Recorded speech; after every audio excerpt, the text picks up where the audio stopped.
Hi, if you're watching this isn't a channel for you. It's not a channel for anyone, but me, really. It's a place that I can sort of just dump the thoughts that have been echoing around my mind without having to talk to anyone about it. It's not like, it's kind of therapeutic, but it's not therapy. Trust me, if you listen past this video at any point and watch anything, you're going to realize it's not worth paying a therapist to talk about these things. They're just thoughts about life, about games, about politics, just about stuff that pops in my mind a lot. My very, very autistic mind that I sometimes feels less strange than people think it is, and less strange than I feel it is, and sometimes it feels just way stranger. And that's when I want to come here. I don't need to pay for, cloud storage. I don't need to pay for, a hard drive, external hard drive or anything. YouTube exists, and it's free. They'll take my videos. Sure, there's something about, have to keep them updated on something or another, but for the most part, it's a way to sort of catalog things and just store it away. I don't care if people watch it. I don't care if they comment. I'll try to disable comments, maybe. I really care. I'm not really looking to do anything, just essentially clear out everything in here, muddled up nonsense. Life's hard sometimes. You have questions, and you don't always get a clear answer. Questions like, if you're born to citizenship, but you have to pay to revoke it, does that mean we're born into debt as a country? Each and every one of us as an individual? People often taught the argument that if you don't like it here, just leave. Just go. You don't have to stay here. Problem is, I kind of do. If I want to leave this country, I have to go to another country. And while I'd love that, don't get me wrong, it's a not so secret, I'd love to go to Canada, but I can't. Because if you want to go to Canada, well, you can go there as a tourist and get a visa, but if you tend to live there, you have to usually either get dual citizenship or change your citizenship, both of which cost money, and both of which require me asking permission from Canada to let me in as a citizen, based on credentials I've learned in this laughingstock of a country that no one in the rest of the world takes seriously. And if I want to just sort of revoke my citizenship, putting aside where I go as, an expatriated person with, no place to call home, I don't get, but I'm not immune to rules. I'm not really anything. I lose protection from people taking advantage of me. But even to do that, even to just get rid of it, yeah, you can kind of do it in the United States. Someone made a video about this. You don't need to have a place to go to revoke it, but you need to pay a fee. You need to go someplace, sit in line, fill out some paperwork, and pay $500. So I have to pay you to let me out. And $500, I think, is actually lowballing it. I think it was a range of $500 to $1,500. Regardless, you have to pay something. And that shouldn't really be, a response to wanting to leave. I'd like to leave this country, please. Okay. Why? Well, I can't find any opportunity to move on in my life, to progress myself, to further my studies and refine my skill sets. Okay, well, you going anywhere? No, I just don't want to, be burdened to the country that is a laughingstock of a nation to me. Okay, I don't want to pay taxes. I don't want to, I don't want to contribute to this. I think the politicians thought my best interests at heart. I don't like anywhere, I don't like that I'm in debt at my balls with student loan. I don't like that I can't get a footing on anything. And I feel like a lot of it has to do with the lack of social programs in this country that are just neglecting anything I give back. Okay, $500. But I've been paying tax for my life. Can't I just use that? It's nope. Well, why? Why'd I pay? It was because you raised me for 18 years? No, you aren't born into debt. That's dumb. Like, I don't care what you say. You can go loud and ha ha ha. This guy's like, oh, we raised you for 18 years. Like, no one consents to being alive, you ignorant boon. Like, why do you not get that? You fight for, pro-life. You fight for, keeping the children safe and blah, blah, blah. No one ever asked to come into this goddamn world, okay? No one did.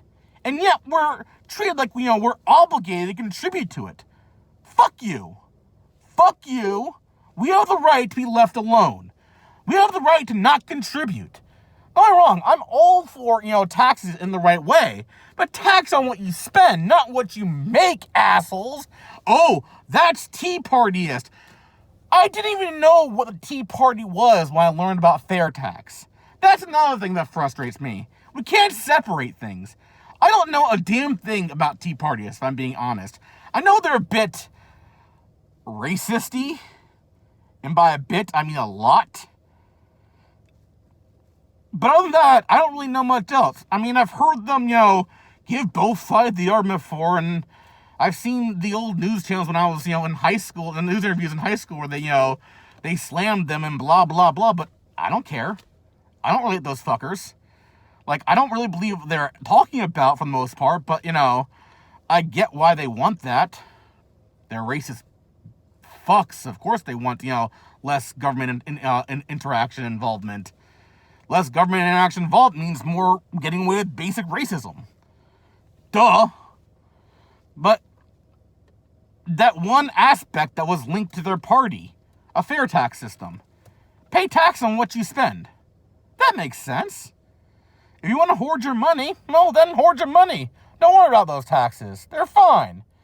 I mean, you won't be able to, buy food, pay your heat, pay for heating, pay for gas, pay for electricity, pay for the water or plumbing.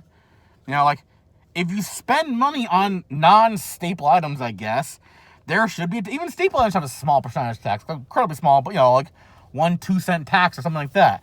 It's just, that would be fine. Why does it have, a tiered system of taxation based on the item's need? We start with staple items, which have little to no tax, so anywhere from no tax to, 5 cents maybe.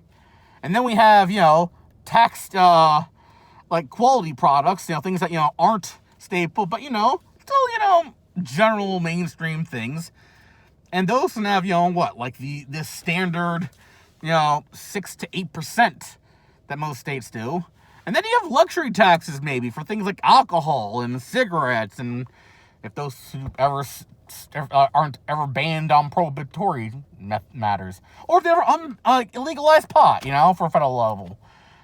There should be a luxury tax, a very high one too. I'm not talking crazy high, but I mean I don't know, 10%, 11%. Yeah, if you buy you buy a gram of bud for 20 at a vendor or something, 10% of that would be an additional $2, $22. Sorry, man.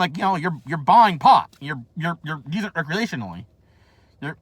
That's what it is. I mean, if you get it medicinally, then of course it won't be charged as such.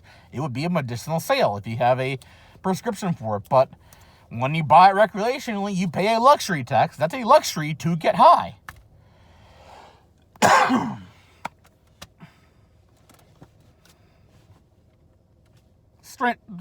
This is mostly stream of consciousness, I guess, would be a good definition of this.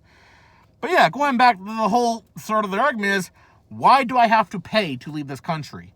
I don't agree with this country. I feel underrepresented. I feel like what I can scrape by, that isn't eaten up to student loans, taxes, and all that kind of stuff, is just, not enough to be happy.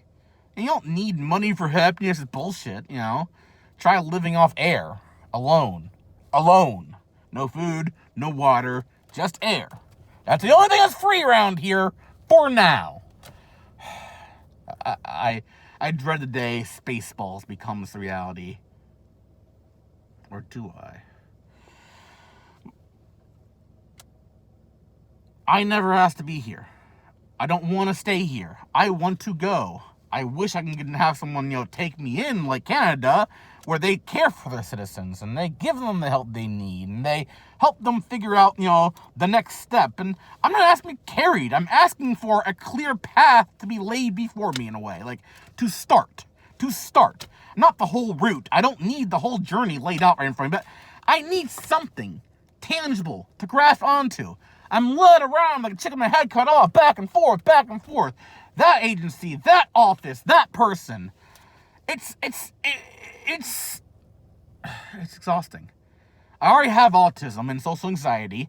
I'm way out of shape in general. So just, going places just is difficult.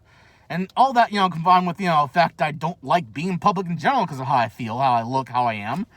And that makes all the social anxiety and autism things worse. Like, I'm suffering hard just to get through these meetings, and I feel like I'm being judged for being, edgy. I don't know. I don't want to be there. I don't want to be around them. I can do work. I can do work with people. A lot of the jobs I get stuck with are customer service. I can put on a mask and smile and say a line like, "Welcome to the blank store. How may I assist you today? We have a sale on blank and blank." "Oh, those are blank, blank, blank. Okay, blank. We have a special on blank and blank if you want a blank and blank." They teach you scripts. They teach you how to interact. And if you follow the script and understand your position, that's where they fuck up a lot. They need to let you understand your position better. Like, what are your powers? They need to be clear around that. There's a lot of this thing about intangible and tangible benefits. If they could explain better to their employees how they can handle customers, like better ways to diffuse situations, then and also pay them livable wages, or pay us. And I know that field a lot. But aside from those two things alone, that field would flourish with customer service. Golden status of people. We'd all be fine with these jobs. Enough to smile for the customer daily. And trust me, look around. People aren't smiling much anymore. They stopped giving a fuck. Who can blame them? Why do people without